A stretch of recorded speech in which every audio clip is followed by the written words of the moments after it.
ঢাকার আলোচিত সেই নূরজাহান বেগমের মরদেহ নিয়ে আবার যেন নতুন মোড়।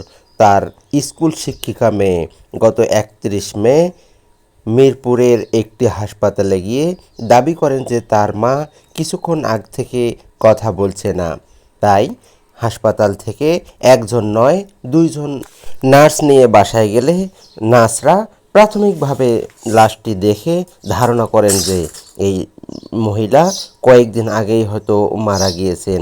এখানে স্বাভাবিকভাবে প্রশ্ন, তার যে সন্তানরা সবাই উচ্চশিক্ষিত এবং সুপ্রতিষ্ঠিত, তবে প্রশ্ন হলো তারা এত উচ্চ শিক্ষা গ্রহণ করে এবং দেশের গুরুত্বপূর্ণ অবস্থানে অবস্থান করার পর কেনই বা তার মায়ের এমন অবস্থার মধ্যে তারা রেখেছেন, এ বিষয়ে সাধারণ মানুষের মধ্যে নানা রকম প্রশ্ন জেগেছে।